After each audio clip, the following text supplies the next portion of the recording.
अस्सलामु अलैकुम वरहमतुल्लाहि वबरकातुहू। अल्लाहुम्मा सल्लि अला मुहम्मदिन व अला आले मुहम्मद कमा सल्लैता अला इब्राहीम व अला आले इब्राहीम इन्नका हमीदुम मजीद। अल्लाहुम्मा बारिक अला मुहम्मदिन व अला आले मुहम्मद कमा बारकता अला इब्राहीम व अला आले इब्राहीम इन्नका हमीदुम मजीद। लातदाद रुदोसलाम मेरे और आपके प्यारे तसून तमन्मोन आका हज़रत मोहम्मद मुस्तफ़ा सल्लल्लाहु अलैहि वसल्लम पर, आपकी आल पर और आपके असाब पर। जी अज़ीज़ दोस्तों, आज की ये वीडियो हमारे एक बहुत ही अच्छे सब्सक्राइबर भाई है, जो जिनकी अभी पिक्चर आपको नज़र आ रही होगी, जिनका ताल्लुक़ लाहौर से है। इनका नाम क्या, ये सारी डिटेल हम आगे आपको बताएंगे, लेकिन इंतहाई खूबसूरत, इन्फॉर्मेटिव और बड़ी ज़बरदस्त वीडियो इन्होंने हमें सेंड की है।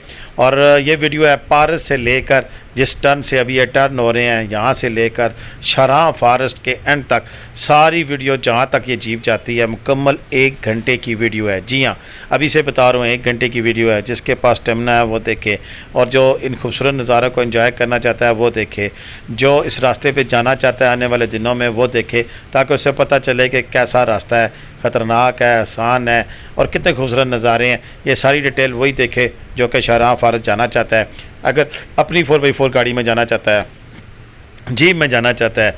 सारी डिटेल्स होंगी इस इलाके के बारे में। और स्पेशली आज की इस वीडियो में हम मशहूर जो लिखारी हैं आरफी साहब, उनके सुकून के मुतलाशी बुक से भी इक़्तिबासात शामिल करेंगे। दीगर मालूमात भी इस इलाके की हमें जहाँ जहाँ से मिली हैं, वो सारी डिटेल आज की एक घंटे की वीडियो में हम आपके साथ शेयर करेंगे। और वीडियो शुरू करने से पहले हमारी आपसे यही दरख्वास्त है कि जिन दोस्तों ने अभी तक हमारा यूट्यूब चैनल सब्सक्राइब नहीं किया हुआ, बराए मेहरबानी हमारा यूट्यूब चैनल सब्सक्राइब कर लें और घंटी का बटन दबाकर ऑल नोटिफिकेशन का बटन भी ऑन कर लें, ताकि हमारी आने वाली वीडियो का मैसेज आपको मिलता रहे और आप इसी तरह हमारा चैनल वॉच करते रहें। और हमारा चैनल देखने के बाद फिर जिन दोस्तों ने, जैसे ये शराह फॉरेस्ट की वीडियो है, शराह फॉरेस्ट जाना है, शुगरान जाना है, सिरी पाए जाना है, नारान जाना है, बाबूसर टॉप जाना है, स्कर्दू जाना है, हुंजा जाना है, इसके अलावा सवात, कलाम, बटकोई टॉप, कुमराट वैली और अपर दीर, इसी तरह दीगर कश्मीर के इलाके हैं, केल, अड़ंकेल, सभी जगह की हमारी कोशिश होती है कि आपको ताज़ा तरीन अपडेट फ्राहम करें, ताकि फिर आप इन खूबसूरत नज़ारों को ना सिर्फ इंजॉय कर सकें, बल्कि इस पे जब आपने टूर करें तो हमें भी याद करें, हमें भी अपनी दुआओं में याद रखने के साथ साथ फिर हमारे लिए दुआ भी करें कि अल्लाह ताला हमें मज़ीद कामयाबियाँ और कमरानियाँ और सेहत और तंदुरुस्ती अता फरमाए। जो चलते हैं बिल्कुल अपनी वीडियो की। जी दोस्तों, ये हैं जी अब्दुल्ला शाकिर साहब, जो कि हमारे रेगुलर जो हमारे चैनल पे विज़िट करने वाले हैं, हमारी वीडियोस देखने वाले हैं और बड़ी मोहब्बत करते हैं। और पाकिस्तान के खूबसूरत सियाती मकामात पे जाना उनका इश्क है, और वो रेगुलर जाते रहते हैं किसी न किसी पाकिस्तान के सियाती मकाम पर। और इस दफ़ा उन्होंने और उनके दोस्तों ने, जिनमें हाजी अफजल साहब, अम्मादुद्दीन साहब, आरिफ नाज साहब, अब्दुल रहमान, अली नोमान, ज़मीर भट्ट, ये 6 बंदों की टीम निकली और उन्होंने फ़ैसला किया कि इस दफ़ा नारान वादी में जाते हुए हमने पारस से शराह फॉरेस्ट जाना है। तो बिल्कुल ये अपनी गाड़ियों में तशरीफ़ लाए, लाहौर से अपनी गाड़ी में उन्होंने पार्क की। पारस का जो पेट्रोल पंप है, जो अक्सर मैं वीडियोज़ में दिखाया करता हूँ, और पारस के पेट्रोल पंप पे गाड़ी पार्क की। वहाँ पर 300 रुपया गाड़ी का उन्होंने गाड़ी पार्क करने का दिया, और वहाँ से फिर ये जीप हायर की। 1 डे ट्रिप है इनका। ये तकरीबन 11 बजे पारस से चले हैं और 1.5 घंटे की ड्राइव में ये तकरीबन 1.5 घंटे या 1.25 घंटे में ये पहुँचे हैं जाके शराह फॉरेस्ट के उस एरिया में जहाँ पर पोर्ट्स लगे हुए हैं, जो कि वीडियो के एंड में हम आपको दिखाएंगे कि जहाँ पर आप देख सकेंगे कि वहाँ पर रात को कैंप भी किया जा सकता है। और जीप इन्हें मिली 5500 में, और अगर इन्हें रात वहाँ पे गुजारनी होती तो फिर ये 2 से 3 हज़ार रुपया जीप वाला फालतू ले लेता, और ये रात उनके साथ कैंप करते हुए फिर वहाँ से वापस आता। 7 से 8 हज़ार रुपये में जीप, मेरा ख्याल है, रात कैंप करते हुए आपके साथ रह सकती है। यहाँ पर एक बड़े मज़े का मंजर है, ये देखें। यहाँ के लोग जब सफ़र करते हैं तो लिफ्ट लेके कहाँ आगे बैठते हैं। इंतहाई ख़तरनाक काम है। जी हाँ, ये रोड बहुत ज़्यादा ख़तरनाक इस हवाले से है, कच्ची है, जीप ट्रैक है, और इसके साथ खाती हुई बल खाती हुई जो रोड है। अक्सर मकामात ऐसे आते हैं कि जहाँ पर मोड़ मुड़ने के लिए भी 2 से 3 बार, जैसे पहले आप देख चुके हैं, जीप आगे से पीछे करनी पड़ जाती है। और ख़ुसूसन जब जीप की क्रॉसिंग होती है तो वो बड़ा ही जिसे कह सकते हैं ना कि दिल कट के ले जाती है। बस ऐसे ही है कि हमारा बस दिल निकल जाता है बाहर और बंदा कुलवल्ला पढ़नी शुरू कर देता है। कहीं ऐसे मकामात आते हैं, लेकिन ये जीप वाले चूँकि ट्रेंड होते हैं, रोज़ाना का यहाँ का इनका सफ़र करना मामूल है और इन पुरखतर रास्तों पर फिर ये अपनी ड्राइविंग का लोहा मनवाते हैं। होते होंगे हादसे, मैं नहीं कहता, लेकिन ज़्यादातर ये जो मुकामी लोग हैं सेफ़ हैं। अभी तक हमें कोई इस किस्म की इतला नहीं आई कोई किस किस्म का टूरिस्ट के साथ यहाँ पर कोई एक्सीडेंट हो। और सबसे बढ़कर ये जो वादी है इंतहाई सेफ़ है फैमिली के साथ भी जाते हुए। लेकिन इस हवाले से हमें इंसाफ ने ज़रूर बताया है कि अगर आप जाना चाहते हैं तो फैमिली के साथ जाना ज़रा मुश्किल है, लेकिन इंडिविजुअल्स लाजमी जाएँ, आराम से जा सकते हैं। लेकिन फैमिलीज़ भी जाती हैं। यहाँ पर सिक्योरिटी का कोई इशू नहीं है, मुकामी लोग बड़े तावन करते हैं, मिलनसाज हैं, मोहब्बत करने वाले हैं। रास्ते में कई गांव आते हैं, जैसा कहते हैं ना बिल्कुल लुगी झुकी जगह ऐसी भी नहीं है, लेकिन हाँ आगे जहाँ पर आप जा रहे हैं वो जंगल है। इस हवाले से ज़हन में रखिए कि यहाँ पर अगर आप जाएंगे तो आपके पास सिक्योरिटी के तमाम मेयर्स नहीं है इस तरह के वहाँ पे, लेकिन कोई किस किस्म का कोई इशू नहीं है। ये मैं आपको बड़ा कन्फर्म बताने के लिए तैयार हूँ। तो चलते नहीं, बात कर रहे थे कि हम तकरीबन आपके 1.5 से 2 घंटों में और जीप वहाँ पे पहुँचाती है। रास्ते में इंतहाई खूबसूरत मनाज़र आपको देखने को मिलते हैं, और जिसमें एक तरफ तो पहाड़ी है और दूसरी तरफ दंदी, जी हाँ नक्का है, बिल्कुल नक्का। ये देख सकते हैं कि अभी गाड़ी यहाँ से जा रही है। और फिर कुछ ऐसी जगह भी आती हैं जो कि बिल्कुल इस तरह के बागात हैं, और बागात के बीच में से लश ग्रीन वैली है, वैली के बीच में से फिर रोड गुजरती है। और ये इंतहाई खूबसूरत जो मनाज़र है ना सिर्फ दिल को लुभा देते हैं, बल्कि साथ साथ आप कलमा शरीफ का विर्द भी करते हैं, दुरूद शरीफ का भी विर्द करते हैं, क्योंकि आपको अपनी जान प्यारी है और डर और खौफ भी रहता है कि पता नहीं अब हमारे साथ क्या होने वाला है। एडवेंचर से भरपूर टूर है और वाकई जिसमें आप इंजॉय कर सकते हैं। पारस से शराह फारस का ये टूर इंतहाई मज़े का है, इंतहाई खूबसूरत है। और ज़रूर जिसको भी मौका मिले एक दफ़ा शराह फारस का विज़िट ज़रूर करना चाहिए। आज की वीडियो नेट पे जितनी भी वीडियोस पड़ी हुई हैं तो मेरी ये शदीद ख्वाहिश थी कि मुकम्मल रास्तों की वीडियो भी होनी चाहिए। मेरे पास अभी नहीं है GoPro, अल्लाह ताला कोई बंदोबस्त करे, या हो सकता है आप में से कोई सब्सक्राइबर हमें गिफ्ट करे तो बिल्कुल मोस्ट हम गिफ्ट लेने के तैयार हैं। GoPro 11 मेरा प्रोग्राम है जिसके अंदर कार्ड डाल के हम गाड़ी के आगे लगा दें। और मेरा दिल है कि रावलपिंडी से नारान, कागान, स्वात, कलाम कहीं भी जाएँ तो कंप्लीट 5 से 6 घंटे की बेशक वीडियो बने, लेकिन मुकम्मल वीडियो भी हम लगाएं ताकि लोगों को जब भी जहाँ जिस मकाम की वहाँ पे क्लिपिंग देखनी हो तो पूरी वीडियो चूँकि लगी होगी, रास्ते दीगर तमाम चीज़ें जो सी होंगी वो बड़ी बआसानी देख सकेगा।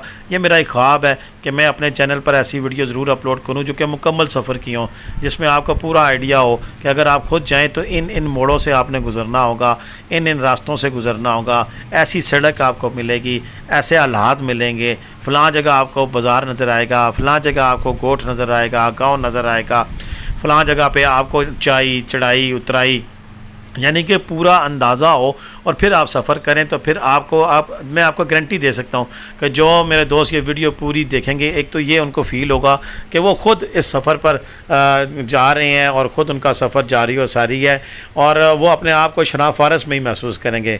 बड़ी आसान सी बात है जी, महंगाई हो गई है और अभी जाना मुश्किल है, बजट निकालना टूरिज़म के हवाले से, क्योंकि ये एक ऐसी चीज़ है कि सेहत ना भी की जाए तो ज़िंदगी गुजर सकती है, लेकिन खाना पीना, बच्चों के मामलात, घर के किराए, बिजली के बिल, ये एक ऐसी चीज़ें हैं जिनसे जान छुड़ाना मुश्किल है।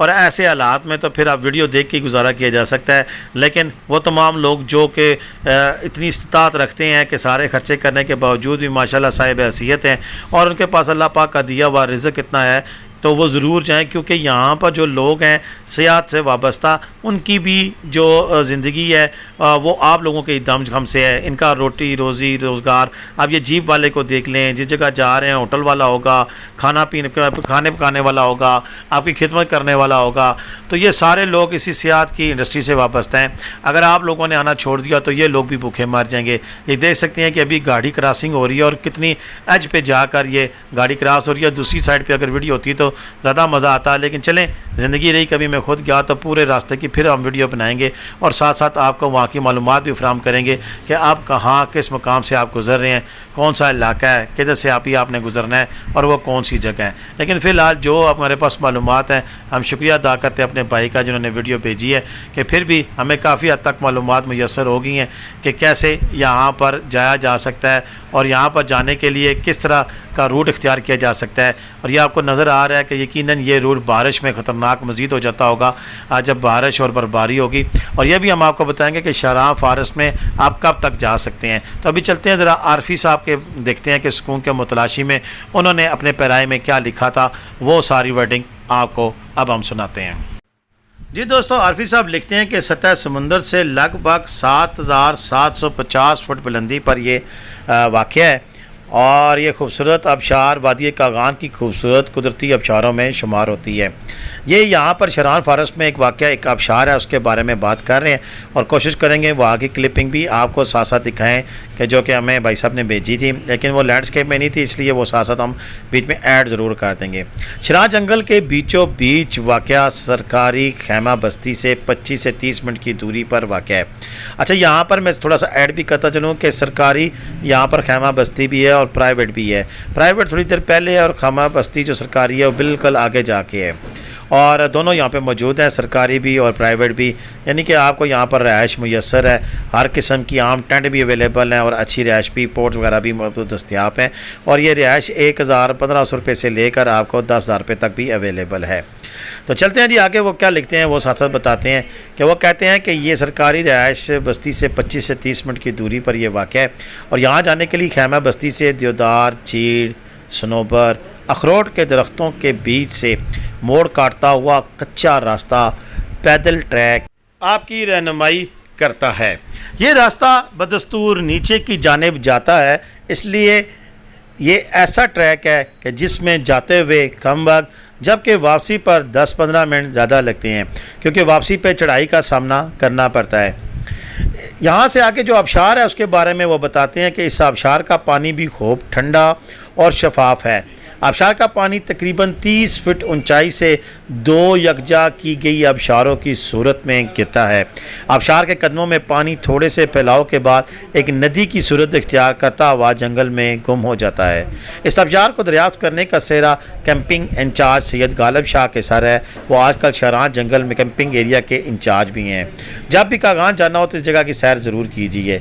मेरी किताब सफ़रनामा वादी कागान नारान, सुकून के मुतलाशी से इक़्तिबास। किताब हासिल करने वाले बाप पर्सनल रब्ता करें। अज़ कलम उमर फ़ारूक आरफी। ये जी आरफी भाई की तहरीर थी जो कि बहुत थोड़ी सी उन्होंने मुझे भेजी। हालांकि मैंने फ़ोन पर उनसे रिक्वेस्ट की थी कि यार 60 मिनट की वीडियो है और 60 मिनट में मैंने इस आप जो जगह है शाहराह फॉरेस्ट, इसको मैंने एक्सप्लोर करना है। बरकत उनकी मोहब्बत के उन्होंने इतना कुछ भी भेजा। इसके अलावा मैंने भी अपनी भी सर्च आउट की थी कि इस हवाले से शाहराह फॉरेस्ट के हवाले से जो मुझे भी चीज़ें मिली वो भी आपसे मैं शेयर करता हूँ कि वैसे शाहराह फॉरेस्ट के बारे में जिन लोगों ने लिखा है और वो क्या लिखा है और किस किस्म का ये ट्रैक है, कहाँ तक जाया जा सकता है, इसके बारे में जो इन्फॉर्मेशन हैं वो सारी जो उनसी है ना वो मैं आपके सामने शेयर करता हूँ। उसमें एक जो मुझे तहरीर मिली थी उस हवाले से जो कि फ़ेसबुक के ऊपर मौजूद है वो मैं आपके सामने रखता है कि वो लिखते हैं इसमें कि बालाकोट से नारान की जानिब जाते पारस से बाईं हाथ तकरीबन 14 किलोमीटर, जबकि 1.5 घंटे का 4x4 जीप ट्रैक आपको ऊपर शाहराह लेके जाता है। वो जगह जहाँ आपकी सोच और दुनिया को भूल जाती है और खुदा को याद करने लग जाती है। बेशक परिंदों और अशरात की मुख्तलिफ़ आवाज़ें आपको दुनिया से भुला देती हैं, सिर्फ आप जंगल के ही होके रह जाते हैं। यहाँ गवर्नमेंट के कायम शुदा लकड़ी के 11 पोर्ट 2016 से कायम हैं। इनमें से 3 पोर्ट्स 4 बेड वाले जिनका किराया 5,000 अब बढ़ गया होगा, जबकि 8 पोर्ट 2 बेड वाले हैं जिनका किराया 3,000 यकीनन वो भी बढ़ गया होगा। ये पुरानी इस पोस्ट है और इस पोस्ट को 21 में किया गया था, मई 2021 में, जो मैं आपके सामने पेश कर रहा हूँ। अब यकीनन महंगाई के बाद इसमें कीमतों में इजाफा हुआ होगा और इसे लोग शाहराह फॉरेस्ट भी कहते हैं, लेकिन कहते हैं कि मेरी तहकीक के मुताबिक असल लफ्ज़ शाहराह है। शाहराह के इस जंगल में देवदार, ब्याड़, पड़तल, कायल के दरख्त ज़्यादातर पाए जाते हैं। शाहराह से 2 घंटे की हाइकिंग ट्रैकिंग करके आप मानशी टैप तक रसाई हासिल कर सकते हैं, जहाँ से आप बहुत से बादलों में सरपसाई चोटियों का नज़ारा कर सकते हैं। इसके अलावा आधे घंटे की पैदल मुसाफत पे आप खूबसूरत आबशार का नज़ारा भी कर सकते हैं, जो कि ये सब जंगली इलाका है, इसलिए कोशिश करें किसी मुकामी गाइड को साथ ले लें। देखिए दोनों जो साहिबान हैं, आरफी साहब और ये जो नामालूम साहब हैं, मुझे नहीं पता ये किनकी तहरीर है, क्योंकि फेसबुक सोशल मीडिया पे लगी हुई है, तो दोस्त कापी भी कर लेते हैं और कापी करके आगे पोस्ट करते हैं, तो लिहाजा मुझे इसका इतना ज़्यादा इल्म नहीं है कि ये किन साहब की पोस्ट है, लेकिन ये भी फेसबुक से ही हमने उठाई है और उनकी जो ख्यालात थे वो मैंने आपके साथ शेयर किए हैं। अच्छा, चलते हैं आगे। शायद किसी और हवाले से किसी ने बातचीत की है, तो वो भी आपको दिखाते हैं और उसमें भी आपको दिखाएंगे कि देखिए मुख्तलिफ़ लोगों की जब राय होती है तो वो मुख्तलिफ़ अंदाज से हो सकती है, मुख्तलिफ़ राय में हो सकती है, तो फिर उसको उसी अंदाज से ही पेश करना चाहिए कि जिसने जो भी कहा मनोवन एज़ इट इज़ मैं आपके सामने रख देता हूँ। और फिर बात यह है कि शराब फ़ारस जुन्स है, ये इतना लोगों को पता भी नहीं है। सिंपल सी बात है कि जब ये लोग जहाँ जाना शुरू होता है तो फिर लोग जाते हैं तो फिर अपने अपने ख्यालात का इज़हार करते हैं, किसी न किसी जगह पे पोस्ट करते हैं, तो फिर वही हमारे लिए सोर्स बन जाता है। मेरी तो ख्वाहिश थी कि सुकून के मुतलाशी में कोई लंबा चौड़ा कॉलम होगा और उसको मैं आपके सामने पेश करूँगा, तो फिर आप उसको देखते हुए फिर आप जब खुद जाएंगे तो आपको वहाँ पर जो चीज़ें नज़र आएंगी वो सारी चीज़ें वो आप जब देखेंगे तो आपको उस जगह जाते हुए मज़ा भी आएगा और आप वहाँ उस जगह को एंजॉय भी कर सकेंगे। बहरकैफ जो मेरे पास मवाद था वो मैंने आपके सामने पेश किया है। बाकी अगर आप बात करें, देखिए वादी नारान के जितने भी मुकाम हैं, वादी नारान के सारे मुकामात की खूबसूरती अपनी जगह पे मौजूद है।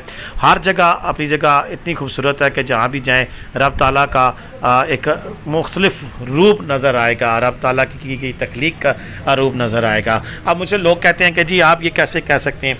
देखिए बात यह है कि अल्लाह ताला ने हमारे मुल्क को बहुत ही खूबसूरत बनाया है। यहाँ पर नदी, नाले, आबशारें, जंगल, क्या चीज़ ऐसी है कि जो कि हमारे पास नहीं है। फ़कत एक चीज़ हमारे पास नहीं है और वो ये है कि हम अपने आप के साथ मुखलिस नहीं हैं, हम अपने वतन के साथ मुखलिस नहीं हैं। अगर हम अपने वतन और अपने साथ मुखलिस हों तो यकीन जाने कि अपने हिस्से का जो काम है, जो हमारे हिस्से में हमारी ड्यूटी आई है, चाहे वह सरकारी मुलाजम है, चाहे वह कोई प्राइवेट नौकरी करता है, चाहे वह कोई बिज़नेस करता है, तो हम अपने साथ भी मुखलिस नहीं है, क्योंकि हम अपने उस काम को भी अल्लाह और उसके रसूल के बताए हुए रास्तों पर चलते हुए पूरा करने के रवादार नहीं है। इसी टूरिज़म को ले लें, हमारी इस फील्ड में बहुत सारे लोग हैं जो कि इसमें काम करते हैं, वो प्रॉपर तरीके से गाइड नहीं कर पाते हैं, जो चीज़ बताते हैं वो चीज़ें फराहम नहीं कर पाते हैं। इसी तरह जो लोग जाते हैं किसी भी टूरिस्ट प्लेस पे, वो वहाँ की सफाई का ख्याल नहीं रख पाते हैं। जहाँ भी जाते हैं अपने ऐसे नकूश छोड़ के जाते हैं कि आने वाले लोग वहाँ पर नाक बंद करके गुजरने पे मजबूर हो जाते हैं। गंदगी के ढेर पड़े होते हैं और ऐसे हालात पैदा कर देते हैं कि फिर वहाँ से गुज़रना मुश्किल हो जाता है। ये सारे वो मामलात हैं कि जिनको देखते हुए मैं ये ज़रूर कह सकता हूँ कि हमें कदर ही नहीं है अपने मुल्क के पाकिस्तान के इन खूबसूरत इलाकों की। वगरना आप देख सकते हैं कि इस वक्त जहाँ से गाड़ी गुजर रही है ये किसी ख्वाब से कम तो नहीं है। ख़तरनाक ज़रूर है, लेकिन इतनी हसीन वादी है कि कुछ देर के लिए आप अपनी ज़िंदगी से आपको जो हाथ धोते हुए नज़र जब आएगी तो आपको घर वाले कहाँ याद आएंगे। आप इस वक्त कुल वल्लाह और कलमा तैयबा के विद कर रहे होंगे कि या अल्लाह खैर करिए से जहाँ हमने जाना है हमें पहुँचा दे। तो कुछ देर के लिए तो ये ख़तरनाक रास्ता आपसे आपके अपनों को बुला देता है, लेकिन जब आप एंड पॉइंट पर पहुंच जाते हैं, डिज़ायर्ड डेस्टिनेशन पे जब आप पहुंच जाते हैं, तो फिर वहाँ पहुंच के जब आप इस खूबसूरत नज़ारे देखेंगे, वहाँ खूबसूरत जंगल जो है उसके अंदर कुछ बीते हुए लम्हात जो होंगे वो आपकी ज़िंदगी के अनमोल लम्हात होंगे। ये हमारे जो दोस्त भाई ये जो जा रहे हैं, ये जितनी भी टीम जा रही है, इनका शुक्रिया भी अदा करते हैं कि यार बहुत मुश्किल काम है 1 घंटे की वीडियो बनाना। आप यकीन करें खाला जी का घर नहीं है, या जिस भाई ने हमारी वीडियो बनाई है इस वक्त स्क्रीन पर नज़र आ रहे होंगे, ये इनकी बाजू जानती हैं कि इन्होंने किस तरह 1 घंटे की वीडियो जीप पर सफ़र करते हुए बनाई है। वैसे भी जीप पर इस तरह के ट्रैक पर सफ़र किया जाए तो मैं ये पिछले दिनों पे गया था नारान, तो झील सैफुल मुलूक मेरा जाना हुआ था, तो उसे कहते हैं कि लक भज गया सी। जी हाँ, थोड़े से मैं आपको पटवारी टच भी बीच में दूंगा जी। बिल्कुल असा जो भी ये जे कुछ चीपा छिपा पर गछिया ना तो लक दोहरा ही कसना। और मेरे जैसा बंदा जो अगर बैठा हो तो जिधर जिधर पीछे लोहे की वो जो सीटें होती हैं ना वो चुभती हैं, तो वो जब आखिर में पहुँचते तो हो सकता है नील ही पड़े हों। जो पतले स्मार्ट बंदे होते हैं वो तो उछल उछल के उनके सार जो से छत के लगते हैं, लेकिन हम जैसे बंदे अपने वज़न की वजह से सीट पर राजमान तो रहते हैं, लेकिन हमारा जो असर होता है वो हम ही को पता होता है। बहरकब जी ये तो एक सफ़र का हिस्सा है, और सयाहत पे जब लोग जाते हैं तो ये सारे ख़तरात देखते हुए जाते हैं। यहाँ पर चलें, अब बात आ गई है तो फिर उस क्वेश्चन का भी जवाब देता चलूँ कि शराब फॉरेस्ट कब तक खुला रहता है। देखिए, जब तक ज़्यादा बर्फ़ नहीं पड़ जाती है, और ये तकरीबन अक्टूबर के मिड के बाद यहाँ ज़्यादा बर्फ़ पड़नी शुरू होती है। बाज़ औक़ात नवंबर के आगाज़ तक भी आप यहाँ पे जा सकते हैं। बर्फ़बारी में जाना तो बेवकूफ़ी है यहाँ पे, कि यहाँ पर कोई ऐसा सिस्टम नहीं है कि बर्फ़ के दौरान अगर बर्फ़ बढ़ जाए तो यहाँ पर गाड़ी को निकालने के लिए कोई मशीन आएगी। मुझे नहीं लगता कि ऐसा कुछ हो, लिहाजा ऐसा एडवेंचर करने से परहेज़ करें कि जिसके बारे में आपको यही ना इल्म हो कि खुदा न खास्ता अगर हम यहाँ पर ट्रैक में कहीं फंस जाएँ तो हमसे निकलने भी होगा कि नहीं होगा। तो बिल्कुल ज़रूर इस बात को ख़ास ख्याल रखें कि यहाँ जाने से पहले, यानी कि अक्सर जो जीपों वाले होंगे वो तो आपको बता देंगे कि हम जाएंगे या नहीं जाएंगे। हम भी इंशाल्लाह यहाँ की क्लोजिंग जो डेट होगी उसके बारे में ज़रूर ख़बर शेयर करेंगे कि अब आप फ़लाँ तरीक़ से शराब फॉरेस्ट नहीं जा सकते। लेकिन उसके बावजूद कोई सारी दुनिया तो मेरी वीडियो नहीं देखती होगी। जो लोग खुद से भी चले जाते हैं तो उन लोगों के लिए भी यही है कि आप जब वहाँ जाएँ तो वहाँ पर पारस में आप इन्फॉर्मेशन ले लेंगे क्या रास्ते खुले हैं या नहीं खुले हैं, और क्या आप जा सकते हैं या नहीं जा सकते हैं। तो बिल्कुल इन्फॉर्मेशन ले कर जाना इंतहाई ज़रूरी है, और इन्फॉर्मेशन ले कर जब आप जाएंगे तो फिर आपको किसी किस्म की परेशानी का सामना नहीं करना पड़ेगा। शराब फॉरेस्ट का ये जो सफ़र है जिसके आप जा रहे हैं, मुझे नहीं यकीन कि कोई दोस्त मेरी पूरी वीडियो देखेगा, लेकिन मेरी भी अब ख्वाहिश थी, मेरी भी ज़िद थी कि नहीं पूरी ही 60 मिनट की वीडियो लगानी है। कोई देखे ना देखे, लेकिन कम अज़ कम ये खूबसूरत नज़ारे और ये खूबसूरत रास्ते का हर पल मैं वो दिखाना चाहता हूँ, ताकि जो लोग जाएं उनको अंदाज़ा हो कि कहाँ किस जगह पे रोड कैसी थी और कैसे वहाँ पर नज़ारे थे। बाकी मेरी बातचीत जारी है, मैं मवाद मैंने इकट्ठा जो किया है वो भी साथ साथ आपको पढ़कर मैं सुनाता रहूँगा कि किसने इन खूबसूरत इलाकों के बारे में क्या लिखा है और हमारे पास इसकी क्या इन्फॉर्मेशन है। और पहाड़ों पर जब आप जाएं और इनके बारे में जो मुख्तलिफ़ मकतबा फ़िक्र हैं उनके लोगों की क्या राय है और वो इसके बारे में क्या राय रखते हैं। आप भी जब ये वीडियो देखिएगा तो उसके बारे में ज़रूर अपनी आरा से मुझे आगाह कीजिएगा, कमेंट्स में बताइएगा। इस एफ़र्ट करने वाले को शाबाश भी दीजिएगा कि जिसने 60 मिनट ये लगातार वीडियो बनाई है, और इस वीडियो बनाने वाले को भी अपना सलाम और खराज अक़ीदत ज़रूर कमेंट्स में भेजिएगा, उसको भी खुशी होगी। और जो हमारे आने वाले दोस्त हैं, यानी कि जो मज़ीद लोग भी इस इलाके में आना चाहते हैं, पाकिस्तान के किसी भी सियाती मुकाम पे आना चाहते हैं, विज़िट करना चाहते हैं, अपने दौरे को यादगार बनाने हुए अपनी वीडियोस बनाएं, और ना सिर्फ अपने पास महफूज अगर आप सकते हैं तो रखें, लेकिन अगर आप हमें देंगे तो हम भी अपने चैनल पे पोस्ट करेंगे। उसका फ़ायदा ये होगा कि जब भी आपका दिल करेगा अपनी मेमोरीज़ को रिकॉल करने के लिए, अपनी जो साबका आपकी जो टूर है उसको याद करने के लिए, तो आप इस चैनल पे जाएंगे, इस वीडियो को पे क्लिक करेंगे और फिर इसी टूर में खो जाएंगे कि हाँ हम भी गए थे, ये हमारी वीडियो लिखी हुई है, हमने ये खूबसूरत नज़ारे देखे थे और हमने कैमरे की आँख में इसको महफूज किया था। और ना सिर्फ आपने देखा बल्कि दुनिया भर ने यहाँ से देखकर वो उससे मुस्तफ़ीद भी हुए, और दूसरों के लिए भी आपने आसानी पैदा करने वाला मामला किया था। और यहाँ ये जो वीडियो बनाकर आपने भेजी है और वो इस चैनल पे अब महफूज है। तो बिल्कुल लैंडस्केप में, यानी कि एक तो खड़ा मोबाइल होता है जिससे टिकटॉक की वीडियो बनाई जाती है, ऐसे नहीं, बल्कि लेटा मोबाइल जिस तरह इन भाई साहब ने वीडियो बना के भेजी है, यानी कि दोनों हाथों से जब आप मोबाइल पकड़ कर वीडियो बनाएंगे उसको आप हॉरिजॉन्टल नहीं बल्कि वर्टिकल पोजीशन में लैंडस्केप मोड में रखेंगे, तो तब वीडियो बनाएंगे तो वो हमारे लिए एडिटिंग करने में हमारे लिए आसानी होगी, और वो फिर हम वीडियो बनाकर अपलोड करेंगे। और इस तरह आपका वो जो टूर होगा वो महफूज हो जाएगा, और ना सिर्फ आप बल्कि दुनिया भर से लोग उसको देख सकेंगे।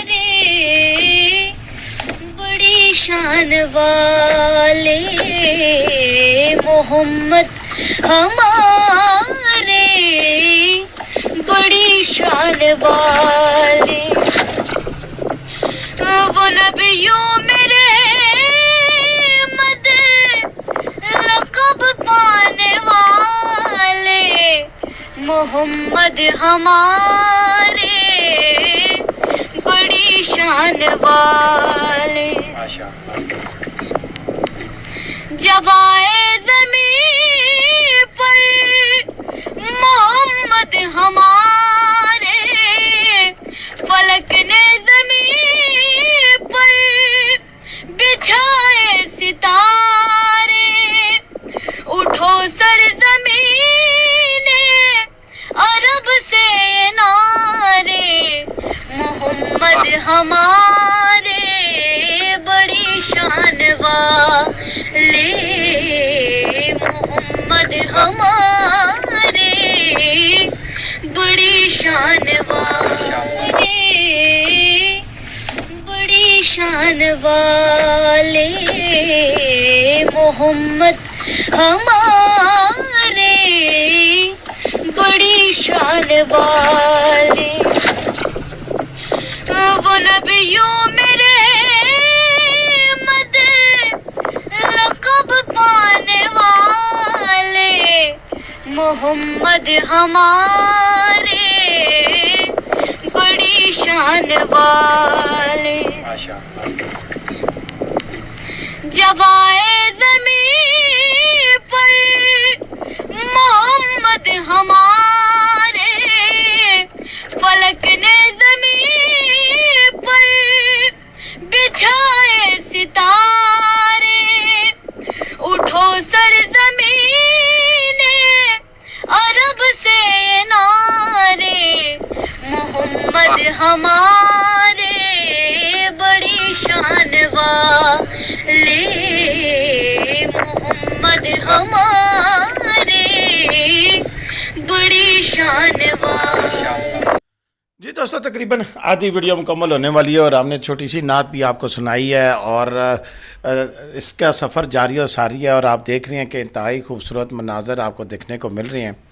मुझे नहीं पता कि ये वीडियो हिट होगी नहीं होगी या लोग पूरी देखेंगे या नहीं देखेंगे, लेकिन मेरा जो अपना मकसद है वो यही है कि आपको पूरा रास्ता दिखाना है कि आप पूरा रास्ता देख लें और पूरा रास्ता देखने के साथ साथ फिर आपको ये भी साथ साथ बताते चलें इस इलाके के बारे में कि ये वादी नारान में आप कहाँ कहाँ जा सकते हैं और वादी नारान के खूबसूरत मकामात कौन कौन से हैं। देखिए, वादी नारान जो सी है वो बालाकोट से शुरू हो जाती है और बालाकोट से लेकर ये पूरी जो पट्टी है 175 किलोमीटर की इंतहाई खूबसूरत ऐसे इलाकों पर मुश्तमिल है। इनमें से कुछ तो बड़े ही मशहूर सियाती मुकाम बन चुके हैं और काफ़ी सारे ऐसे मकामात हैं जिनको एक्सप्लोर करना अभी भी बाकी है, जहाँ पर एक्सेस अभी भी जो है वो नहीं है। अभी भी सिर्फ ट्रैकर हजरात जाते हैं, कुछ लोग जाते हैं, उसके हुस्न को देख कर वापस आ जाते हैं। हर बंदे के लिए मुमकिन नहीं है कि वो ऐसे इलाकों में जाए और वहाँ जाकर फिर उन खूबसूरत नज़ारों को एंजॉय करे। ये जो वादी नारान है, इसमें बालाकोट से जब आप चलते हैं तो बालाकोट एक मेन शहर है और बालाकोट के जैसे ही शहर क्रॉस करते हैं, और बालाकोट तारीख़ी एतबार से भी बड़ा अहम है।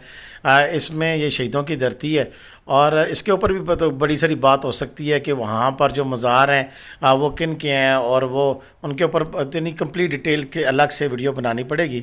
लेकिन उसमें साथ आप बताते चलें कि तारीख़ी जो ज़लज़ला आया था उसमें ये बालाकोट शहर तकरीबन तबाह हो गया था और दोबारा फिर रिवाइव हुआ है। ये 8 अक्टूबर की बात है, ग़ालिबन 2000 की बात है। मुझे एग्जैक्टली फिगर नहीं याद साल के साल ज़लज़ला आया था, लेकिन 8 अक्टूबर मुझे अच्छी तरह याद है कि 8 अक्टूबर को जब ज़लज़ला आया था तो बालाकोट का ये शहर समझने के सफ़े हस्ती से मिट गया था, दोबारा रीबिल्ट हुआ है। अभी जो सिचुएशन है कि इसमें बालाकोट में जब आप पहुंच जाते हैं तो बालाकोट जो मनसेरा से बालाकोट आराम से हर किस्म की गाड़ी आती है और फिर बालाकोट से ऊपर से नारान वादी में मुख्तलिफ़ किस्म की गाड़ियां जाती हैं। बालाकोट से जो पहला स्टॉप आता है वो केवाई का आता है और केवाई से पहले छोटे छोटे 3-4 और भी स्टॉप आते हैं जहाँ पर आबशारें बह रही हैं और वहाँ पर भी लोग खड़े होकर एंजॉय करते हैं। लेकिन जो मेन सेटअप है वो केवाई का है, क्योंकि केवाई स्टॉप जहाँ पर है वहाँ पर अच्छे खासे होटल वगैरह भी बने हुए हैं और वहाँ से फिर शुगरान की जानिब सफ़र जाता है। शुगरान केवाई से तकरीबन 7 किलोमीटर है और उसके बाद फिर सीरी पाए का रास्ता आता है। शुगरान तक अब काफ़ी हद तक सड़क बन चुकी है और अपनी गाड़ी में भी बंदा जा सकता है, लेकिन ज़्यादा बेहतर तो ये है कि जीप पे जाया जाए।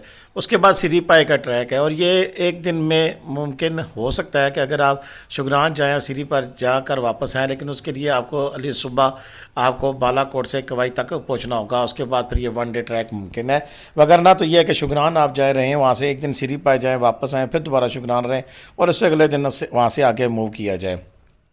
खूबसूरत डेस्टिनेशन है, एक हिल टॉप है, पहाड़ी है जिसके ऊपर बहुत सारे होटल बने हुए हैं शुगनान, और उसके ऊपर जो सीरी पाई का रास्ता है वो भी इसी तरह का ट्रैक है। ख़तरनाक भी है और नहीं भी है बिल्कुल, लेकिन इसी तरह का सिंगल ट्रैक है, जीप ट्रैक है। जीप के अलावा वहाँ से पैदल लोग जाते हैं अगर पैदल कोई जा सके तो, अदरवाइज़ वहाँ पर कोई और पक्की रोड वगैरह या इस तरह का कोई सीन वहाँ पर मौजूद नहीं है। और इसके बाद सीरी पाइप पे ला के वहाँ से लोग आंसू झील भी जाते हैं। तो ये मुख्तलिफ वहाँ पर आगे रास्ते निकलते रहते हैं, पहाड़ से पहाड़ के दरमियान, एक पहाड़ से दूसरे पहाड़ में, और यूँ वो सिलसिला चलता रहता है। यहाँ आप देख सकते हैं कि सिंगल ट्रैक है, अगली वाली जीप जो सी पीछे हो रही है, और फिर जीप पीछे करके तो फिर साथ रास्ता दिया जाएगा। आगे बकरवाल भी आए हुए हैं, तो देखते जाएँ कि कैसे रास्ता मिला और क्या कुछ हुआ, ये भी साथ साथ आप सीन भी मुलाजा करें। हम बात कर रहे हैं सीरी पाए की, और सीरी पाए तक आपको जाने के लिए केवाई से ही जीप लेना पड़ेगी, या शुगरान पर क़याम करते हैं तो शुगरान से भी जीपें मिलती हैं। सिर्फ शुगरान केवाई से आने जाने के लिए तकरीबन 4,045 रुपये की गाड़ी मिलती है, और अगर सीरी पाए तक जाएँ तो फिर मज़ीद आपको 3 से 4 हज़ार रुपये करना पड़ता है। यूँ 7 से 8 हज़ार रुपये में आपको सीरी पाए का रूट अगर आपने करना है तो वो जीप वाला आपसे लेगा।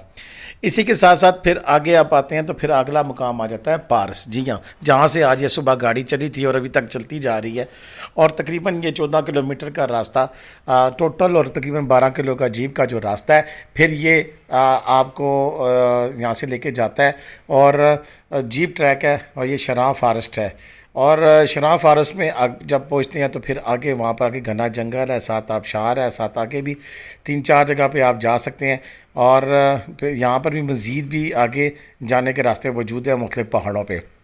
1 डे भी ट्रिप हो सकता है जैसा कि इन्होंने किया है, और इसके अलावा आप यहाँ पर कैंप भी कर सकते हैं। यहाँ पर सरकारी तौर पर भी यहाँ पर हट्स भी बनी हुई हैं, एक शहर आबाद है खैमा बस्ती, और पोर्ट्स बने हुए हैं, वहाँ पर भी आप कैंप कर सकते हैं। प्राइवेट तौर पर भी उससे 2-3 किलोमीटर पहले पोर्ट्स बने हुए हैं, वीडियो के आखिर में वो भी आप देखेंगे, और वहाँ पर भी आप कैंप कर सकते हैं। इसी के साथ आप जब वापस पारस आ जाते हैं तो पारस के बाद यहाँ पर पारस के अड्डे पर भी आपको काफ़ी सारे होटल मिल जाएंगे जहाँ पर आप कैंप कर सकते हैं। इसके बाद पारस के बाद फिर अगला जो मेन मकाम है, जरीद भी एक शहर है बीच में आता है, लेकिन उसके बाद मालाकुंडी है। मालाकुंडी की शोहरत जो सी है वहाँ पर बने हुए फ़िश फार्म से है, और यहाँ की जो फ़िश है जो उल्टे पानी में तैरती है उसका जो फ़िश फार्म मौजूद है, और वहाँ पर लोग अक्सर रुकते हैं मछली खाने के लिए, और वहाँ पर स्पॉट्स बने हुए हैं, मुख्तलिफ रेस्टोरेंट्स है जो कि मछली आपको बना के देते हैं, और वहाँ पर मछली आप खा सकते हैं। और ट्राउट फ़िश इसे कहते हैं, और ट्राउट फ़िश बड़ी नायाब है। वैसे तो इसके लिए शिकार पर पाबंदी है, लेकिन कुछ अरसे के लिए शिकार खुलता है। अगर कोई शिकार करना चाहे तो उसके लिए बाकायदा परमिट लेना पड़ता है, लेकिन बहुत महंगी पड़ती है। ये 6 से 7 हज़ार रुपये किलो आपको मिलेगी अगर किसी से आपने ज़िंदा यानी कि जो जानवर मछली शिकार की हुई वो आपको मिलेगी। तो वैसे अमूमन जो इस दफ़ा का रेट था इसका फार्म का, तो ये 2500 रुपये में अवेलेबल थी, लेकिन होटलों पे ये 3000, 3500, बाद जगह पे 4000 रुपये में भी मिलती रही है तैयार मछली की मैं बात करूँ तो। अच्छा, इसके बाद पारस अगर आ जाते हैं तो पारस के बाद फिर मालाकुंडी, और मालाकुंडी के बाद फिर अगला मकाम जो सा है वो महांदरी का है। महांदरी एक मेन डेस्टिनेशन है, और इसके इर्द गिर्द काफ़ी सारे होटल बने हुए हैं, और एक जो दूर दराज से पिंडी इस्लामाबाद के अलावा जो मुल्तान या लाहौर से ट्रैवल करके आते हैं तो उनके लिए डायरेक्ट नारायण पहुँचना मुमकिन नहीं होता। तो उनके लिए मेरी तजवीज़ यही होती है कि आप बजाय बालाकोट कैंप करने के, वहाँ पर टेम्परेचर पिंडी वाला ही है, गर्म मौसम होता है, और आप थोड़ा सा आगे निकलें तो मालाकुंडी या महांदरी में आप कैंप करें तो वहाँ पर काफ़ी सारे होटल मौजूद हैं, और एकदम से टेम्परेचर भी आपको चेंज मिलता है। इसी तरह अगर आप ट्रैवल यहाँ पर रुकते नहीं हैं तो फिर अगली डेस्टिनेशन आ जाती है। इसके बाद रजवाल है, रजवाल के बाद फिर रजवाल नहीं, इसके बाद कागान आ जाता है। कागान भी एक मेन डेस्टिनेशन नहीं बल्कि है ही मेन डेस्टिनेशन है, क्योंकि नारान इट्सल्फ इसका ज़िमनन एरिया है, और ये उसका मेन जितने भी आपके ऑफिसेज जो बिल्कुल समझ लगे तहसील लेवल जो सी है वो कागान की है हैसियत है। कागान में तमाम आपको ज़रूरत की तमाम अशिया यहाँ पर मैसर होती हैं। यहाँ पर एक चीज़ मैं भूल गया हूँ, और वो है कि पारस के साथ ही बिल्कुल एक ज़िप लाइन लगी है, दुनिया की ऊंची तरीन और काफ़ी लंबी ज़िप लाइन है। वो भी आप लोग एंजॉय कर सकते हैं। उसके लिए जैसे ही पारस से आप निकलते हैं तो बोर्ड लगा हुआ है, और साथ ही आप 3 किलोमीटर का ऊपर ट्रैक है। अपनी गाड़ी भी जा सकती है, लेकिन जीपें भी खड़ी हैं जो कि आपको 2500, 2000 या 3000 जिधर उनका दाव लगता है वो आपको लेके जाते हैं ऊपर उस ज़िप लाइन के ऊपर, और वहाँ पर आप एंजॉय कर सकते हैं। ये भी एक नई अट्रैक्शन है इस इलाके के लिए जब भी आप नारायण कागान के लिए आते हैं। तो चलें जी, आप कागान पहुँच जाते हैं। और कागान के बारे में मैं आपको बताता चलूँ कि कागान वो शहर है जो कि साल के 12 महीने खुला रहता है। और अक्सर लोगों को नहीं पता है कि बर्फ़बारी स्वाय मरी नथिया गली के और भी मुकाम पर लाइव देखी जा सकती है और बड़े पुरसकून अंदाज में देखी जा सकती है। और उसके लिए कागान बेस्ट चॉइस है। और कागान सिटी तक जितने भी होटल हैं वो सारे एक्सेसिबल हैं और वहाँ पर आप बर्फबारी देख सकते हैं और बड़े मज़े का मौसम आप इंजॉय कर सकते हैं। और होटल भी काफ़ी तादाद में मौजूद है वहाँ पर, किसी किस्म का कोई इशू या परेशानी वहाँ पर नहीं होती है।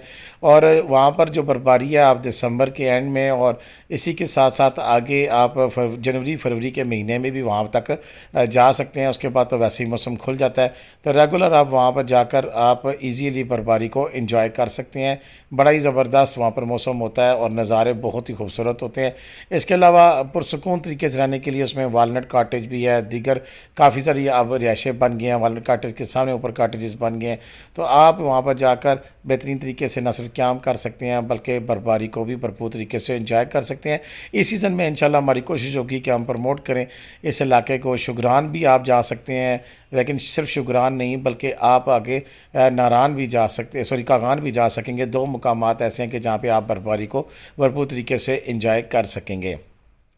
इसके अलावा जी इसके अगला स्टेप जो सी आ जाता है, फिर डेफिनेटली इसके आगे रजवाल है, रजवाल से आगे फिर नारान आ जाता है। नारान बेसिक सिटी है और काफ़ी तवील अरसे तक इसने राज किया है इस पूरी वादी पर। और नारान की एक हैसियत जो सी मेन किरदार की रही है, अभी भी मेन किरदार की है, क्योंकि यहाँ पर लोग आते हैं, स्टे करते हैं। यहाँ की मार रोड मरी की मार रोड की तरह मशहूर हो चुकी है। अच्छा खासा टूरिस्ट का फ़्लो होता है, शॉप्स हर किस्म की बनी हुई हैं, ब्रांड्स हैं खाने पीने के। इसी तरह आपको रिहाइश के लिए हर किस्म का होटल भी यहाँ पे अवेलेबल है। लेकिन इससे पहले एक छोटा सा मुकाम है छपरा। अब लोग जिस तरह झील रोड पे निकले थे कि अपनी तो सुकून के लिए कि जो लोग ज़्यादा रश पसंद नहीं करते हैं तो वो झील रोड के ऊपर होटलों में चले जाते थे, इसी तरह अब छपरा के मुकाम पर काफ़ी डेवलपमेंट हुई है और काफ़ी सारे होटल बन चुके हैं और वो टोटली 2 मिनट के फासले पर है नारान बाज़ार से। तो लोग ज़्यादातर वहाँ पर भी क़याम करते हैं। वहाँ पर 1947 होटल है। इसी तरह अच्छे ब्रांड में देखें तो उसमें नारान इंटरनेशनल होटल भी बड़ा अच्छा बना हुआ है। दीगर भी वहाँ पर काफ़ी सारे होटल है, नारान रिट्रीट है, इसी तरह और भी होटल आइकॉनिक काफ़ी सारे होटल है, रोड के ऊपर ही है, मेन शारा नारान के ऊपर, जो कि वहाँ पर अवेलेबल है। लेकिन उसके साथ नारान की अगर बात करें तो नारान शहर में सैकड़ों के हिसाब से होटल है, जहाँ पे रूम रेंट जो है वो इस वक्त सितंबर में तो 1500 2000 से लेकर 5000 और फिर दूसरी कैटेगरी में 5000 से लेकर 15000 रुपये तक होटल जो हैं वो वहाँ पर अवेलेबल है। तो नारान शहर की बेसिक जो थीम यही है कि वहाँ से लोग झील सैफ मलूक और लालाजार जाते हैं और वहाँ पर फिर क़याम करते हैं। तो मेन हब की सी सूरत है यहाँ पर। और ये मुकाम है कि जो पहली डेस्टिनेशन होती है, टूरिस्ट कोई भी सयाह यहाँ पे जाए तो उसकी ख्वाहिश होती है कि मैं किसी तरीके से नारान पहुँच जाऊँ और उसके बाद फिर फ़ैसला करेंगे आगे कहाँ तक जाना है। अच्छा जी, अब अगली जो बेल्ट है नारान से लेके बबूसर टॉप तक, वो बड़ी दिलचस्प बेल्ट है। आगे भी यहाँ तक नारान आके तो आप मसलन मैंने डेस्टिनेशन जो बताई हैं उसमें शुगरान है, उसमें आपका कागान है, उसमें आपका शनाब फॉरेस्ट है। तो यानी कि 3 से 4 दिन का टूर करते हुए जब आप यहाँ पे पहुँचें तो ये पूरी तफसील वो है कि आप कितने दिन का टूर इस पूरे इलाके को देखने के लिए कर सकते हैं। तो फिर उसके बाद नारान में आप रुकते हैं 2 दिन और उसके बाद फिर आप अगला सफ़र शुरू करते हैं। तो फिर नारान में तो जो आपके लिए अट्रैक्शन है वो झील सफ़र मलूक और लालाजार है। और उसके बाद फिर अगली जो अट्रैक्शन बनती है वो नारान शहर से निकलते ही 3 से 4 किलोमीटर पर सोच और दमदमा का इलाका आता है, जहाँ पर आपको रियल यहाँ की विलेज लाइफ भी नज़र आती है। और most attractive village of the मैं कह सकता हूँ कि वर्ल्ड है दमदमा का जो वो विलेज है, जो इस तरह पहाड़ पे बना है कि सारे हर घर का जो व्यू है वो ज़बरदस्त किस्म का है। आपको व्यू वाला घर आपको वहाँ पर नज़र आएगा और वहाँ पर अभी भी आबादी मौजूद है और देहाती ज़िंदगी मौजूद है। कोई देखना चाहे तो वहाँ पर एक्सेस है, अपनी गाड़ी के ज़रिए भी आप दमदमा या सोच गाँव में जा सकते हैं और वहाँ की देहाती ज़िंदगी को अपनी आँखों से देख सकते हैं। वहाँ पर आजकल राफ्टिंग और ज़िप लाइन का इजाफा हो चुका है। राफ्टिंग मतलब जो रबड़ की कश्ती होती है उसमें बैठ के आप राफ्टिंग करते हैं, वो वहाँ पर सहूलत मैसर है। और राफ्टिंग की तकरीबन सहूलत जो सी है वो 700 से लेकर 500 और 800 मुख्तलिफ रेट्स हैं। उसमें मुख्तलिफ चूँकि उसका डिस्टेंस होता है, कोई 1.5 किलोमीटर की है, कोई 1 किलोमीटर की है, कोई 500 मीटर की है, तो उस हवाले से उन्होंने इसके रेट रखे हुए हैं। और काफ़ी सारे जो बोट जो वाले हैं वहाँ पर मौजूद होते हैं हैं, कसीर तादाद में आपको रंग बिरंगी कश्तियाँ दरियाए कुनार में उछलती कूदती नज़र आती हैं। बिलाशुबा एक डेंजरस ये अट्रैक्शन है, और लेकिन अभी तक किसी की मैंने कोई ऐसी कैजुअलिटी तो नहीं देखी, लेकिन यह है कि मुश्किल है उन लोगों के लिए कि जो कि कमज़ोर दिल के मालिक हों। और बहरहाल इंजॉयबल और बड़ी मज़े का ये इवेंट होता है। जो भी नारायण जाता है राफ्टिंग ज़रूर करता है। इसी तरह ज़िप लाइन है जी, ज़िप लाइन में भी मुख्तलिफ क्राइटेरिया हैं। कोई छोटी ज़िप लाइन है, कहीं बहुत लंबी ज़िप लाइन भी लगी हैं और मज़ीद भी लग रही हैं। ज़िप लाइन भी एक न्यू अट्रैक्शन है जिसमें वो उसका जो स्पेशल किट होती है, बेड्स होती हैं, वो बांध कर हेलमेट पहन कर वो एक रस्से के ऊपर आपको लटकाया जाता है और एक सिरे से दूसरे सिरे तक ले जाया जाता है। और ये ज़िप लाइन आजकल काफ़ी अट्रैक्शन वाला सेटअप जो है वो बना हुआ है। इसी दमदमा और सोच के बाद फिर जब आप आगे निकलते हैं तो अगली डेस्टिनेशन आती है बटाकुंडी। बटाकुंडी नारायण के बाद ये अगला शहर है, और पिछले कुछ अरसे में बटाकुंडी को एक खुसूसी हैसियत हासिल इसलिए भी हो गई है कि जब नारायण में जब काफ़ी ज़्यादा तादाद में होटल बन गए हैं, बहुत ज़्यादा खप बन गई थी, तो फिर लोगों ने इससे अगले डेस्टिनेशन की तलाश में बटाकुंडी को मंतखब किया। और ये देखते ही देखते इन्हीं सालों में बहुत ज़्यादा तरक्की कर गया। इसका बाज़ार, इसके अंदर होटल्स बहुत ज़्यादा बन गए हैं, लेकिन ऐसा सच कोई अट्रैक्शन यहाँ पर डेवलप नहीं हुई कि साथ में कोई नया एरिया भी डिस्क्लोज़ किया गया हो जहाँ पर लोग जाना पसंद करें। बटाकुंडी इटसेल्फ एक छोटा सा शहर है, और इसके अलावा यहाँ पर ऐसी कोई चीज़ नहीं है। यहाँ पर बिजली भी नहीं है, जनरेटर के ऊपर सारे होटल और रेस्टोरेंट चलते हैं, लेकिन फिर भी ये नारायण की रश खप से तंग आकर लोगों के लिए एक अच्छी मजगा नज़दीक तरीन बनी है। 20 किलोमीटर के फासले पर है नारायण से, और यहाँ पर भी आप लोग आहिस्ता आहिस्ता जिनसे हैं वो ज़्यादा तादाद में जाना शुरू हो गए हैं। नारायण को अक्सर लोग तो स्किप ही कर देते हैं, लेकिन असल जो मज़े की चीज़ है वो इससे अगली है। इससे अगली कौन सी है? बड़वाई है, जो 7 से 8 किलोमीटर के फासले पर है। बहुत छोटा शहर है। अभी आने वाले दिनों में मैं सबसे ज़्यादा डेवलपमेंट इसी इलाके में देख रहा हूँ, बड़वाई और जलखड़ के दरमियान। और इसकी ख़ास वजह यहाँ पर जो इसके गिरदोनवा में अट्रैक्शंस हैं। एक तो बड़वाई पूरे मेडोज़ हैं, पूरी लश ग्रीन एरियाज़ हैं, और यहाँ पर जो चीज़ आप लालाज़ार देखने के लिए जाते हैं वो यहाँ पर अवेलेबल है। और इसके जो मैदान और इसके पहाड़ जो से हैं वो इंतहाई खूबसूरत है। उसके अलावा यहाँ पर हमने भी डिस्क्लोज़ की है एक जगह जिसे वाई रिवर या दो दरिया कहते हैं, जिसमें कश्मीर से आने वाला दरिया और फिर ऊपर से ललोसर झील से आने वाला दरिया दोनों एक मुकाम पे मिलते हैं। वो बड़वाई में वाक़ है। इसी तरह बड़वाई के से वहाँ से रत्ती गली का ट्रैक जाता है। काफ़ी सारे एक और नई चीज़ भी है जिसमें एक दरगाह भी है, रेवड़ी सरकार वहाँ पे दरबार भी है, वहाँ पर भी लोग जाते हैं। उसकी वीडियो भी इंशाल्लाह हम आपके साथ शेयर करेंगे। तो ये काफ़ी सारी जो अट्रैक्शन है इनमें इजाफा हो गया है, और यहाँ पर लोग फिर जाते हैं। और बड़वाई की ख़ास बातों में से एक ख़ास बात है, एक तो वहाँ पर बड़े अच्छे होटल बने जिनमें ब्राइट स्टार भी है, जिनके साथ हमारी एफिलिएशन भी है। किसी को अगर जाना हो तो ज़रूर ब्राइट स्टार में जाएँ। VIP किस्म का होटल इंतहाई मुनासिब कीमत में, और सबसे बढ़कर वहाँ पर हॉस्पिटैलिटी आपको कहीं और नहीं मिलेगी जो इसमें आपको मिलेगी। इसके अलावा और भी डायमंड होटल भी है, काफ़ी सारे मज़ीद होटल हैं।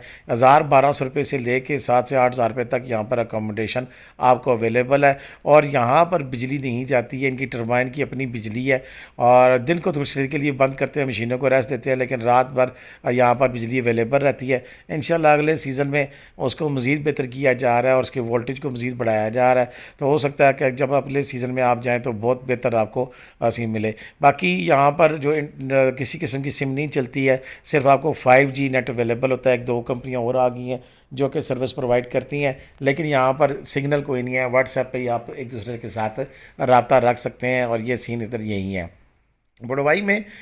इसके अलावा यहाँ पर मैंने इस दफ़ा देखा कि यहाँ पर जो विलेज लाइफ का ये मेन मरकज़ भी है, यहाँ पर मटर और आलू की मंडी भी लगती है, और यहीं से पूरे पाकिस्तान को यहाँ की जो सौगात और सप्लाई होती है, इस पर मेरी अभी एक वीडियो मैंने बनानी है, वो ज़रूर देखिएगा, जिसमें यहाँ के गाँव की ज़िंदगी और यहाँ पर उगने वाली फ़सलों के बारे में मुकम्मल मालूमात और उनके कल्चर के ऊपर और उनकी तहज़ीब के ऊपर भी मैंने बातचीत की है। वो ज़रूर वीडियो देखिएगा, आपको उससे काफ़ी सारी मालूमात मुयस्सर होंगी। अच्छा, इसके आगे अब आ जाता है जी जलखड़।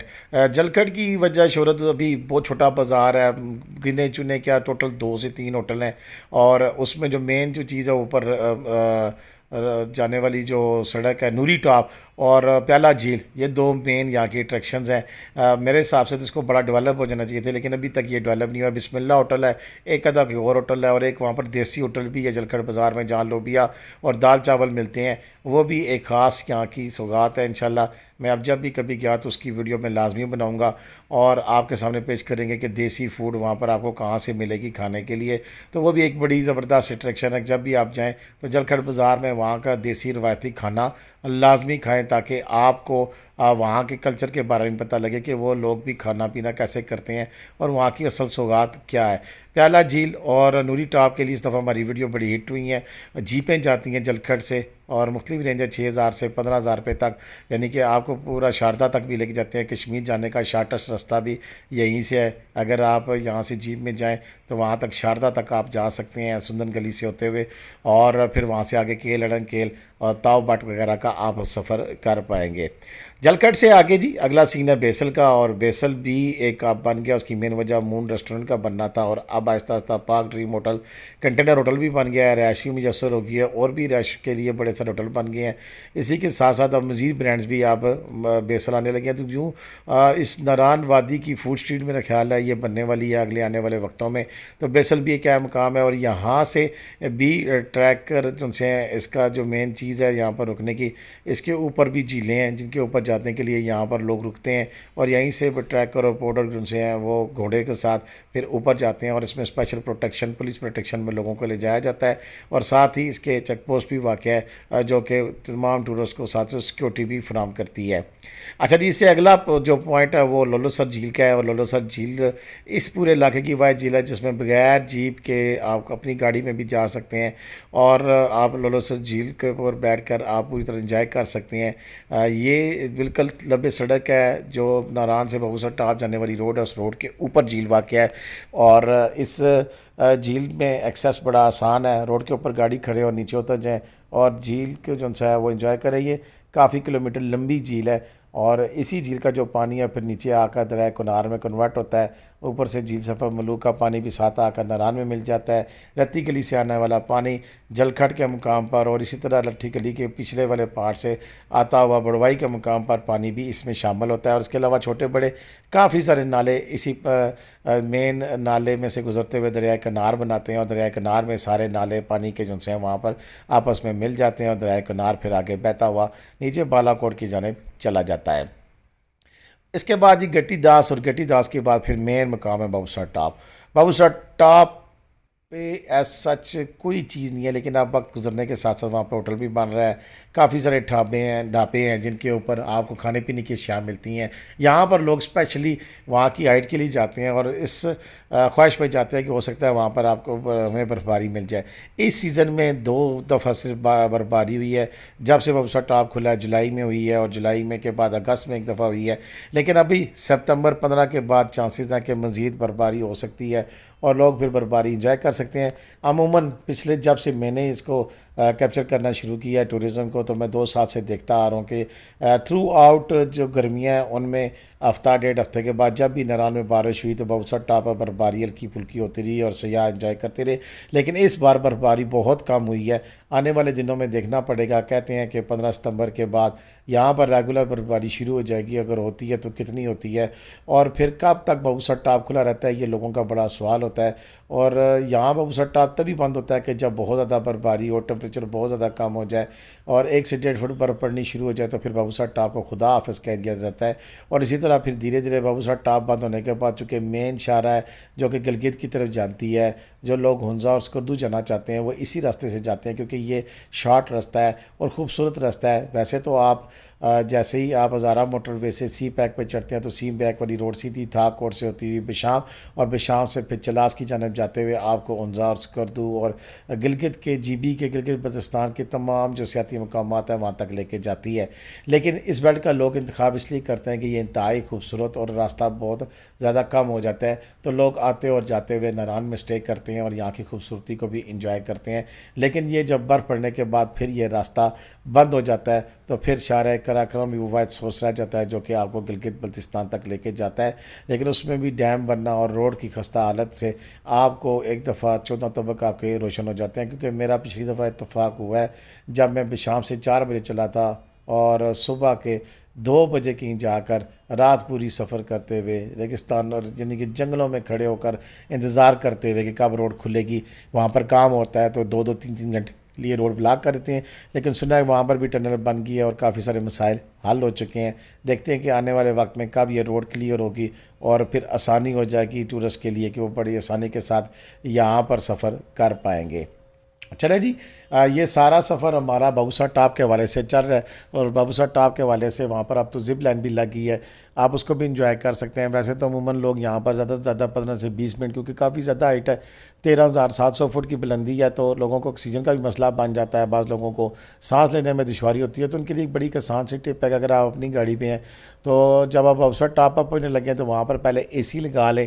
AC लगाने के बाद अगर 5 मिनट गाड़ी में बैठे रहें और फिर आहिस्ता आहिस्ता शीशे नीचे करके बाहर वाली फ़िज़ा के साथ अपने आप को मैच करें, तो फिर कभी भी ना ही आपको सर में दर्द होगा, ना ही आपको सांस लेने में कोई दिक्कत पेश आएगी। यह मैंने अपना ज़ाती माया हुआ फार्मूला है, क्योंकि मेरे भी सर में दर्द शुरू हो जाता है। तो फिर मैं इस दफ़ा मैंने इसी पे अमल किया और 4 से 5 दफ़ा जाने के बावजूद मुझे वहाँ पर किसी किस्म की वो पेन फील नहीं हुई है, सर का दर्द नहीं हुआ है।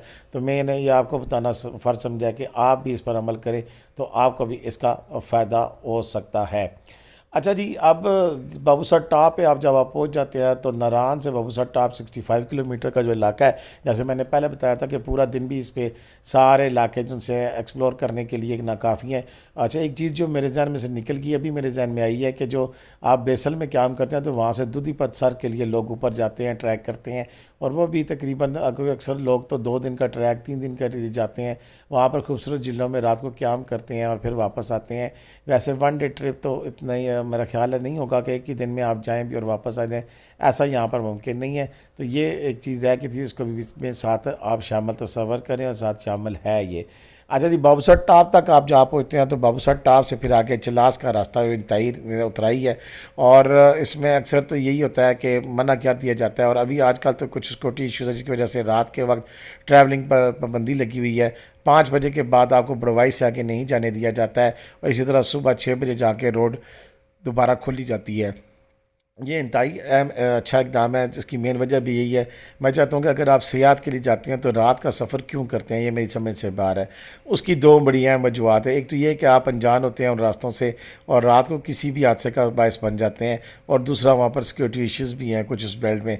तो दोनों सूरतों में बेहतर तो ये है कि दिन दिन को सफ़र करें। एक तो वहाँ पर जो मौजूद खूबसूरत तरीन नज़ारे हैं उनको इंजॉय करें, और उसके साथ साथ आपके लिए सेफ्टी का भी सामान है कि आप दिन को गुजरेंगे तो वहाँ पर आपको किसी किस्म का कोई इशू नहीं है।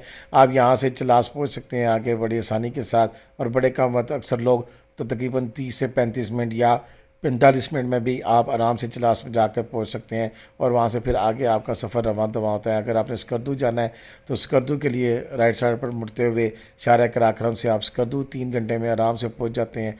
और इसी तरह अगर आप उनजा जाएँ तो वहाँ पर भी आपको वहाँ से 3 घंटे लगते हैं, आप आराम से उनजा अलीबाद या करीमाबाद तक भी पहुँच जाते हैं। तो बिल्कुल जी दोस्तों, ये आज की जो मेरी वीडियो थी इसमें ऐसा ट्रेंड चला कि फिर मैंने आपको वादी नारान का गाँव का मुख्तसर सा तजिया पेश किया है। इसमें काफ़ी सारी ऐसी जगह है जो कि मैं नहीं बता पाया हूँ, जो कि यहाँ पे मस्जिद भी बड़े खूबसूरत इलाके हैं, और उनके ऊपर भी मुफस्सल रिपोर्ट इंशाल्लाह कभी ज़िंदगी ने मौका दिया तो ज़रूर बनाएंगे, और आपको बताएंगे कि और कौन कौन से इलाके हैं जहाँ पर आप जा सकते हैं और वहाँ की खूबसूरती को देख सकते हैं। और बिलाशुबा वहाँ पे वो जीप ट्रैक होगा या पैदल ट्रैक होगा, क्योंकि फैसिलिटीज़ होती गाड़ी जा पाती तो अब तक वो इलाके एक्सप्लोर हो चुके होते और वहाँ पर लोगों की खासी तादाद उनसी है वो पहुँच रही होती। लेकिन अभी तक ऐसे मामलात नहीं है, काफ़ी ज़्यादा काम होना बाकी है। तो फिर इसी वजह से मैंने आपको यही इलाके बताया कि जो कि ईजीली एक्सेसिबल है, जहाँ पर लोग बड़ी आसानी के साथ जा सकते हैं और फिर एंजॉय कर सकते हैं। बाकी जी लोकल ट्रांसपोर्ट बालाकोट से बेसल तक एक गाड़ी आती है जो कि लोकल गाड़ी है। एक दिन आती है, दूसरे दिन मेरा ख्याल है डेली आती है, या एक दिन आती है एक दिन नहीं आती है। और बालाकोट से यहाँ तक बेसल तक मेरा ख्याल है कि वो 400-450 रुपया किराया लेती है गाड़ी फ़ी बंदे के हिसाब से। और फिर बेसल से आगे आप लिफ्ट लेके जा सकते हैं, क्योंकि वहाँ से आगे फिर कोई मुकामी गाड़ी बाबूसर टॉप तक नहीं चलती। हाँ, कोई ऐसी गाड़ी जो कि आगे जा रही हो चलास वगैरह पे तो उसमें आप बैठ के जा सकते हैं, लेकिन उसका मुझे कोई इल्म नहीं है। इसी तरह जलकट तक डेली गाड़ियाँ आती हैं, वहाँ के मुकामी लोगों के लिए बसें आती हैं, कोस्टर आती हैं, टोटा यस आते हैं। तो जलखड़ तक भी आप आसानी बालाकोट से आ सकते हैं। और नारायण से प्रॉपर कोई गाड़ी जो सी है वो बाबूसर टॉप के लिए कोई नहीं चलती है, लेकिन अगर कोई बाबूसर टॉप तक गाड़ी चले तो ये इंतहाई सूदमंद होगी, फ़ायदेमंद साबित हो सकती है, कम से कम उन लोगों के लिए जिनके पास अपनी कन्वेंस नहीं और वो गाड़ी बुक नहीं करा सकते हैं। लेकिन अगर आपने गाड़ी बुक करानी है तो मेरान या कैरी डब्बा जो सा ये 6 से 7 हज़ार रुपये में आपको बाबूसर टॉप का टूर करा लेंगे। और अगर जीप में आना चाहते हैं तो जीप आपसे 13,000, 12,000, 10,000 जहाँ भी उनका अपना सेटअप बनता है तो वो बाबूसर टॉप का आने जाने का ले लेती है, जिसमें साथ कुछ हो आपको नज़र भी दिखा देगी। लेकिन अब ये तो तभी पता लगेगा कि राह पे आ तो वाह पे आ, जब आप वहाँ जाएंगे तो फिर आपको आइडिया होगा।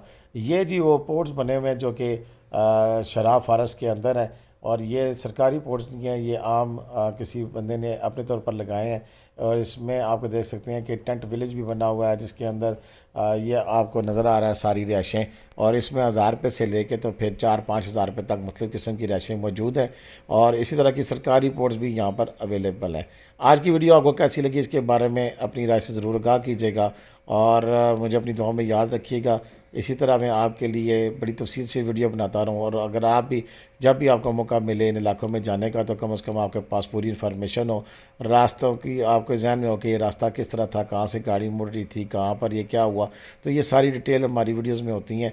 और हमारी ख्वाहिश है कि हम आपकी जो डिज़ायर्स हैं उन पर पूरा उतरें। आप कमेंट्स में अपने सवाल ज़रूर लिखा करें ताकि आने वाली वीडियोज़ में उनका जवाब दिया जा सकते हैं। अब तो मैं हर इतवार को दिन 11 बजे इंशाल्लाह लाइव आने की कोशिश करूँगा ताकि आपको ज़्यादा से ज़्यादा आपके साथ मालूमात शेयर हो सकें और आपके सवालों के जवाब दे सकूँगा।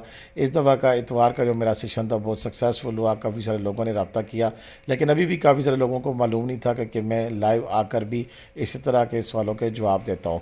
इंशाल्लाह हमारी आने वाली वीडियोज़ जो सी होंगी वो आपके लिए बड़ी हेल्पफुल होंगी, उसमें आपको बहुत ज़्यादा मालूमात मिलेंगी। और इस सीज़न में और अगले सीज़न में भी, यानी कि विंटर सीज़न के बाद समर सीज़न जो दोबारा शुरू होगा, उनके लिए भी आपको काफ़ी सारी मालूमात मौजूद हैं और आपके लिए बड़े फ़ायदेमंद हो सकती हैं अगर आप सफ़र करना चाहते हैं, पाकिस्तान के खूबसूरत तरीन सियाती मकामात को देखना चाहते हैं। इसी के साथ मुझे आप इजाज़त देंगे। पाकिस्तान जिंदाबाद, पाकिस्तान पाइंदाबाद। जीते रहे, खुश रहे, आबाद रहे। अपनी दुआओं में मुझे याद रखिएगा। कमेंट्स करना, लाइक करना, शेयर करना बिल्कुल भी ना भूलिए, ताकि ज़्यादा से ज़्यादा लोगों तक हमारा ये वीडियो मैसेज पहुंच सके और लोग इन्हीं वीडियो मैसेजेस के ज़रिए अपना सियाती दौरा तरतीब दें और उन्हें किसी किस्म की परेशानी का सामना ना करना पड़े। सब हालात से वो पहले से वाकिफ़ होंगे तो उनका टूर बहुत ज़्यादा प्यारा और ख़ूबसूरत हो जाएगा। इजाज़त दें, अल्लाह हाफ़िज़।